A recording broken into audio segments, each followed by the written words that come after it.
शक्ति, कार्य ऊर्जा और शक्ति अपना जो चैप्टर है वो चल रहा है, और इसके अंदर जो शक्ति है यानी कार्य करने की दर है उसको शक्ति कहते हैं। इसके ऊपर किस प्रकार के क्वेश्चन है वो एग्जाम में पूछे जाते हैं वो देखो। एक लिफ्ट 5 मिनट में 300 मीटर ऊंचाई पर पहुंच जाती है, यानी एक लिफ्ट है वो 5 मिनट के अंदर 300 मीटर ऊंचाई तक चली जाती है। यदि लिफ्ट व सामान का द्रव्यमान 1000 kg हो तो विद्युत शक्ति ज्ञात करो। यानी अहम द्रव्यमान दे दिया हमें, लिफ्ट का द्रव्यमान, ऊंचाई दे दी, समय दे दिया। तो द्रव्यमान, समय, ऊंचाई। द्रव्यमान दिया है 1000 kg, समय 5 मिनट। अब इस मिनट को हमें सेकंड में बदलना पड़ेगा, तो 5 मिनट 5 गुना 60 कर देंगे, एक मिनट में 60 सेकंड होते हैं, तो ये आ जाएगा 300 सेकंड। ऊंचाई दे रखी है h बराबर 300 मीटर। तो विद्युत शक्ति ज्ञात करनी है। विद्युत शक्ति का सूत्र होता है P बराबर mgh/T।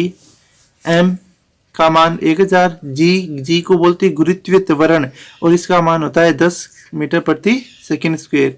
तो g का मान होता है 10, h का मान है 300 बट्टा t का मान है 300। तो ये 300 से 300 कैंसिल हो जाएंगे, बचेगा क्या 10, 1, 2, 3, 4, यानी 10 की पावर 4 है वो वाट। विद्युत शक्ति का मात्रक होता है वाट।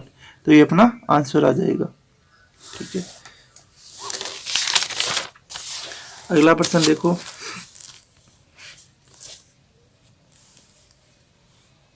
यदि 50 kg की एक वस्तु को धरातल से 3 मीटर ऊंचाई पर उठाया जाए, यानी 50 किलोग्राम की एक वस्तु है, उसको जमीन से ऊपर की ओर 3 मीटर की ऊंचाई तक उठा रहे हैं, तो उसकी स्थितिज ऊर्जा की गणना करो। तो उसकी स्थितिज ऊर्जा निकालनी है। अब इस स्थिति में मुक्त रूप से नीचे गिरने दिया जाए, यानी ऊपर उठाने के बाद में वस्तु को नीचे गिरने दिया, तो नीचे गिरने देंगे तब उसमें गतिज ऊर्जा आ जाएगी। तब गतिज ऊर्जा ज्ञात करनी है जब वह ठीक आधे रास्ते में हो, और गतिज ऊर्जा कब ज्ञात करनी है, जब वह ठीक आधे रास्ते में हो, तब उसकी गतिज ऊर्जा है वो ज्ञात करनी है। तो इस प्रकार के प्रश्न को देखो किस प्रकार करेंगे। पहले दिया हुआ है वो लिख लेंगे। तो दिया क्या गया है, वस्तु का द्रव्यमान दे रखा है 50 kg, इसको कितनी ऊंचाई तक उठाया है, ऊंचाई या विस्थापन। ठीक है, तो ऊंचाई या विस्थापन, ऊंचाई या विस्थापन वो दे रखा है। h का मान दे रखा है 3 मीटर। ठीक है, फिर गुरुत्वीय त्वरण g का मान होता है 10 मीटर प्रति सेकंड स्क्वायर। अब देखो g है वो कब काम में आता है, जब किसी वस्तु को ऊपर से नीचे की ओर जब गिरते हैं या फिर नीचे से जब ऊपर की ओर उठाते हैं, तब गुरुत्वीय त्वरण है ये काम में आता है, और इसका मान ये फिक्स होता है इतना, या ये प्रश्न में दिया हुआ आता है। ठीक है, इसका मान है वैसे होता है 9.8 मीटर प्रति सेकंड स्क्वायर। ठीक है, अगर प्रश्न के अंदर इसका मान दिया हुआ आए, लास्ट में प्रश्न के लास्ट में इसका मान दिया हुआ आता है, तो वही मान हमको रखना है। अगर तो इस प्रश्न में हमें जी का मान है वो क्वेश्चन के लास्ट में यहाँ पर लिखा हुआ आएगा, उतना ही लिखना है। अगर नहीं दिया हुआ है तो 10 लिखना है, अगर दिया हुआ है तो उतना लिखना है। जैसे इस प्रश्न के लास्ट में मान लो ये इसका मान है वो दिया हुआ है। ठीक है, अब देखो हमें क्या निकलना क्या है। अब 50 किलोग्राम की वस्तु को धरातल से 3 मीटर ऊंचाई पर उठाया जाए, तब उसकी स्थितिज ऊर्जा निकालनी है। तो पहले हमें इसकी स्थितिज ऊर्जा निकालनी होगी, और स्थितिज ऊर्जा का सूत्र होता है mgh। देखो इसके अंदर द्रव्यमान दे रखा है, गुरुत्वीय त्वरण दे रखा है और ऊंचाई दे रखी है, तब स्थितिज ऊर्जा इस सूत्र से निकलेगी। तो m का मान 50 गुणा g 10 गुणा विस्थापन या ऊंचाई वो दे रखी है 3, यानी ये आ जाएगा 1500 जूल। ठीक है, तो ये स्थितिज ऊर्जा आ गई। अब हमें क्या करना है, अब क्या किया कि इसको 3 मीटर ऊंचाई पर उठाने के बाद में इसको नीचे गिरने दिया, और नीचे गिर रहा है, तब इसकी हमें गतिज ऊर्जा निकालनी है। और गतिज ऊर्जा कब निकालनी है, जब वस्तु आधे रास्ते के अंदर हो तब निकालनी है। तो इसके लिए क्या करेंगे कि जब आधे रास्ते पर स्थितिज ऊर्जा, यानी आधे रास्ते पर स्थितिज ऊर्जा अगर निकालेंगे तो उस वही गतिज ऊर्जा के बराबर आएगी। ठीक है, तो यानी गतिज ऊर्जा और स्थितिज ऊर्जा दोनों का मान एक जितना ही आएगा। कैसे आएगा देखो, जैसे ये मान लो कि वस्तु है, इस वस्तु को 3 मीटर ऊपर तक उठाया, यानी ये 50 किलोग्राम द्रव्यमान की वस्तु है, ये यहाँ पर आ गई 3 मीटर तक ऊंचाई पर आ गई यहाँ पर। ठीक है, ये इसका द्रव्यमान हो गया केजी के अंदर। अब क्या किया, यहाँ पर हमने इसकी स्थितिज ऊर्जा निकाल ली, वो आ गई 1500 जूल। अब क्या करना है, इस वस्तु को नीचे की ओर गिर रही है ये, और नीचे की ओर गिर रही है, तब इसकी गतिज ऊर्जा निकालनी है। और गतिज ऊर्जा कब निकालनी है, वो ठीक आधे रास्ते पर हो, यानी यहाँ पर हो आधे रास्ते पर। अब आधे रास्ते पर होगी तो वस्तु का द्रव्यमान तो समान ही रहेगा 50 किलोग्राम, लेकिन जो आधे रास्ते पर है यानी जो ऊंचाई है वो आधी हो जाएगी। आधे रास्ते पर पहले 3 मीटर ऊंचाई थी, आधे रास्ते पर ऊंचाई हो जाएगी 1.5 मीटर, 3 का आधा। अब यहाँ पर हम इसकी स्थितिज ऊर्जा निकाल लेंगे, यहाँ पर जो इसकी स्थितिज ऊर्जा होगी वही इसकी गतिज ऊर्जा आ जाएगी। तो आधे रास्ते पर स्थितिज ऊर्जा निकालेंगे, आधे रास्ते पर स्थितिज ऊर्जा देखो वो किस सूत्र से निकलेगी, mg h से ही m का मान 50, g का 10 और h का हो जाएगा 1.5 आधे रास्ते पर। तो अब इसकी स्थितिज ऊर्जा आएगी 50 गुणा 15, तो ये आ जाएगा 750, ये आ गया 750। ठीक है, 1.5 को 10 से गुणा किया तो 15 हो गए, 15 को 50 से गुणा किया तो वो आ गए 750 जूल।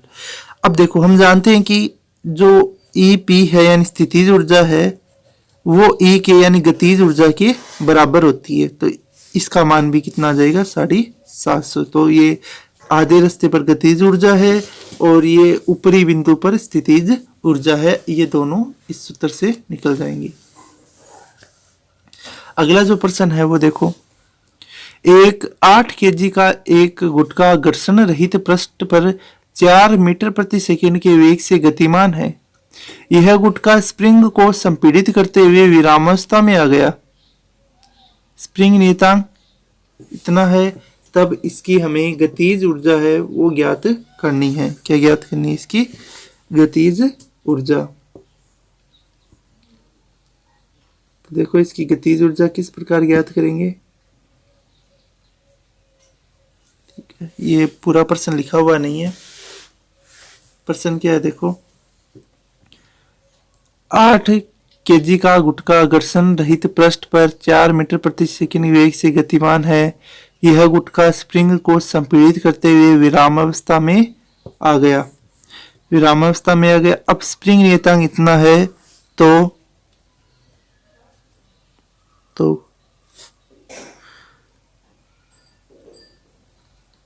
दूरी स्प्रिंग संपीड़ित, तो स्प्रिंग संपीड़ित की दूरी ज्ञात करो।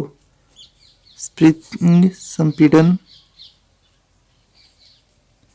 की दूरी ज्ञात करो, यानी दूरी ज्ञात करनी है हमें। इस प्रश्न के अंदर हमें दूरी है वो ज्ञात करनी है। ठीक है, दूरी किस प्रकार से ज्ञात करेंगे देखो, गुटका है, गुटके का जो द्रव्यमान है वो होता है, वो दिया हुआ है हमें 8 केजी। गुटके का द्रव्यमान दिया हुआ है 8 केजी। ठीक है, इसके बाद वेग दे रखा है 4 मीटर प्रति सेकेंड। के का मान यानी स्प्रिंग नियतांक का मान दे रखा है 2 × 10⁴ मीटर न्यूटन प्रति मीटर। तो इससे पहले हम उसकी गतिज ऊर्जा निकालेंगे। तो उसकी गतिज ऊर्जा आ जाएगी 1/2 mv² से। 1/2 m का मान 8 है, v² यानी 4 का स्क्वायर, v² यानी 4 का स्क्वायर हो गया। अब देखो आगे क्या करना है, तो 1/2 8 × 4 की स्क्वायर, तो इसको इससे कैंसिल कर देंगे तो ये आ जाएगा 4। 2 को 8 से कैंसिल किया तो 4, 4 की स्क्वायर हो गई 16, तो 16 × 4 ये आ गई 64 जूल। तो इसकी गतिज ऊर्जा है, गतिज ऊर्जा का मान आ गया 64 जूल। ठीक है, अब हमें ज्ञात क्या करना है वो देखो, हमें ज्ञात करना है स्प्रिंग संपीड़न की दूरी, यानी स्प्रिंग है वो कितना संपीड़ित हुई है, स्प्रिंग है वो कितना संपीड़ित हुई है, वो हमें ज्ञात करना है। तो प्रश्न के अनुसार देखते हैं कि एक गुटका था, वो इतने 8 kg का गुटका है, वो 4 मीटर प्रति सेकंड वेग से गति कर रहा है। तो गतिज ऊर्जा आ गई पहले। अब यह गुटका स्प्रिंग को संपीड़ित करते हुए विरामावस्था में आ गया, यानी स्प्रिंग को संपीड़ित कर रहा है ये। फिर स्प्रिंग नियतांक का मान दे दिया। तो हमें ज्ञात क्या करना है कि गुटके ने स्प्रिंग को कितना संपीड़ित किया है, यानी स्प्रिंग संपीड़न की दूरी, ठीक है, या स्प्रिंग है उसमें कितना संपीड़न हुआ है वो हमें ज्ञात करना है। ठीक है, तो वो किस प्रकार ज्ञात करेंगे वो देखो।